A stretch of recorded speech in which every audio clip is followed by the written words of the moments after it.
Joy S.J. Harris. On August 14, 2017, in Vancouver, Canada, filming was underway for Deadpool 2, the highly anticipated sequel to the blockbuster anti-hero movie. The production was in its final weeks, with the cast and crew working at a fast pace to finish on schedule. That Monday morning, the set was prepared for a high-speed motorcycle stunt in the heart of the city's downtown. Joy S.J. Harris, a 40-year-old professional motorcycle racer from Brooklyn, New York, had been brought in as a stunt performer. Known as the first African-American woman to compete in American professional road racing, Harris was fearless, skilled, and determined, but she was also new to film stunts. This was her very first job as a stunt double. She had been hired to stand in for actress Zazie Beetz, who played the agile mutant Domino. The stunt Harris was performing involved riding a high-powered Ducati Hyperstrada 939 down a city street, exiting a building, jumping a curb, and coming to a controlled stop. It was a sequence the team had rehearsed multiple times in the days leading up to the shoot. The stunt was considered low risk, but the location, a public intersection surrounded by glass-fronted buildings, added challenges. On the morning of the stunt, Harris had already completed several practice runs.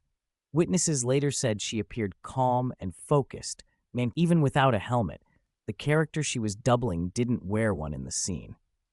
During the final take, Harris accelerated smoothly out of the Shaw Tower, her Ducati engine roaring as she headed toward the curb. She cleared it as planned, but then something went wrong. The motorcycle continued to pick up speed. For reasons that remain uncertain, she didn't appear to slow down. The bike veered slightly left, crossing the street and mounting another curb.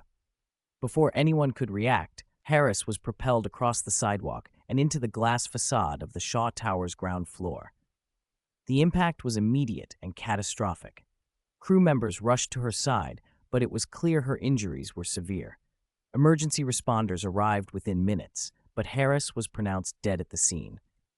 The set went silent. Cast and crew, many in shock, gathered together as the production was shut down for the day. Star Ryan Reynolds released a statement later that afternoon expressing heartbreak over the loss of a colleague and offering condolences to Harris's family.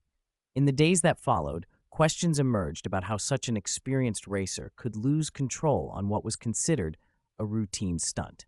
Investigators from WorkSafe BC examined the scene, interviewed crew members, and reviewed safety protocols. They found that Harris had not been wearing a helmet because of the character requirements, and that she lacked extensive stunt training specific to film work, a skill set different from professional racing.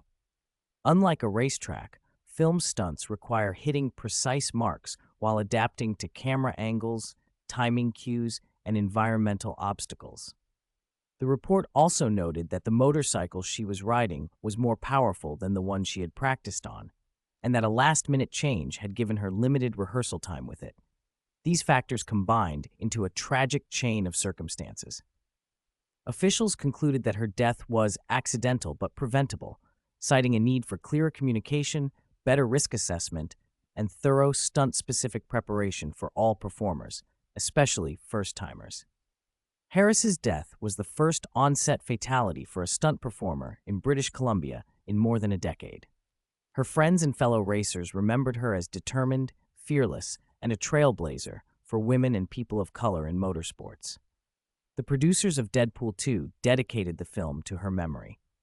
In interviews, Zazie Beetz said she had been deeply moved by Harris's bravery and skill, and that the tragedy had changed the way she viewed on-set safety forever. For the stunt community, Harris's death became a sobering reminder that even the simplest setups can turn deadly when preparation, communication, or safety protocols fall short. On August 14, 2017, Joy S.J. Harris came to the set of Deadpool 2 to bring a comic book hero to life. She left behind a legacy of firsts, a pioneering career, and a painful lesson for an industry that must always balance spectacle with safety. Brandon Lee. On March 31, 1993, in Wilmington, North Carolina, filming was underway for The Crow, a dark action film based on James O'Barr's cult comic. The production had been plagued by long hours, bad weather, and budget constraints, but no one could have foreseen the tragedy that was about to unfold. Brandon Lee, the 28-year-old son of martial arts legend Bruce Lee, was the star of the film, playing Eric Draven, a murdered musician who returns from the dead to seek revenge. This role was poised to be his breakthrough, a performance that could propel him beyond the shadow of his famous father. That Wednesday night, the crew prepared to shoot one of the movie's final scenes. It was pivotal. Draven bursts into a room to find his fiancée being attacked. Actor Michael Massey, playing the villain Funboy, would fire a revolver at Lee's character. On paper, it was simple, a stunt they'd done countless times before. But days earlier, a chain of small oversights had been set in motion. Because of budget limitations, the prop department had been reusing the same revolver for close-up shots. For those close-ups, they used real bullets with the powder removed, dummy rounds that looked authentic on camera. During one such preparation, a bullet from a dummy round became lodged in the barrel. The obstruction went unnoticed. Later, the same revolver was loaded with blank cartridges for the shooting scene. Blanks have no bullet, but they still create an explosive discharge. In this case, that force propelled the stuck bullet out of the barrel, turning it into a deadly projectile. At 12:30 a.m., cameras rolled. Lee walked onto the set wearing his character's signature black coat and hit his mark. Massey raised the revolver and fired. Lee collapsed instantly. In the chaos, crew members thought it was acting. The director called cut, but Lee didn't move. The truth sank in quickly. The shot had struck him in the abdomen, tearing through vital organs. Paramedics rushed him to New Hanover Regional Medical Center. For 6 hours, surgeons fought to save him. At 1:03 p.m., Brandon Lee was pronounced dead. News of his death shocked Hollywood and the world. Fans mourned the loss of a rising star and the eerie parallels to the sudden, controversial death of his father 2 decades earlier. An investigation concluded it was a freak accident caused by improper prop handling. No criminal charges were filed.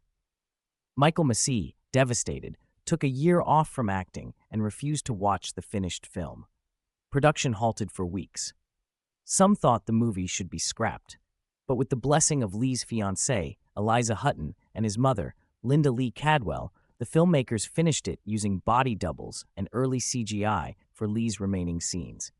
When The Crow premiered in May 1994, it was dedicated to Brandon Lee and Eliza. It became a cult classic, praised for Lee's haunting performance, but forever marked by the tragedy behind the camera.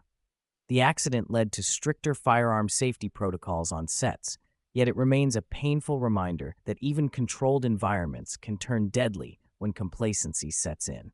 Brandon Lee was buried beside his father in Seattle's Lakeview Cemetery. His tombstone reads, "Because we don't know when we will die, we get to think of life as an inexhaustible well." He was 28 years old, an age frozen in time, remembered not just for his potential, but for the cruel accident that took it all away. The night of March 31st, 1993, was meant to create movie magic.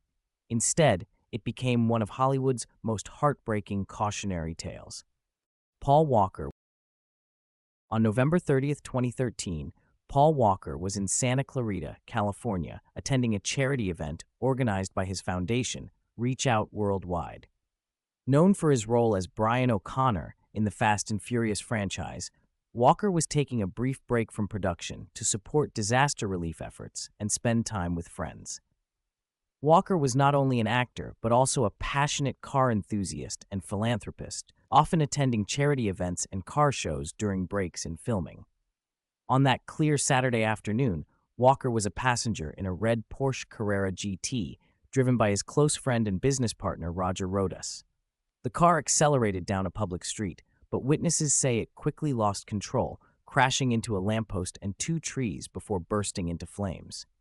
Both Walker and Rodas sadly passed away in the fiery crash. The news sent shockwaves through the film and car community worldwide. Production on Furious 7 was immediately halted as the team grappled with the sudden loss of their friend and colleague. Tributes poured in from across Hollywood and beyond, honoring Walker's warm personality and his commitment to helping others.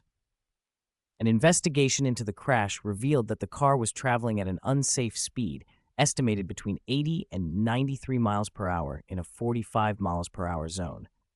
No mechanical faults were found. The accident was attributed primarily to reckless driving. Walker's death posed a difficult challenge for the Furious 7 production. The filmmakers had to find a way to complete the film without their star.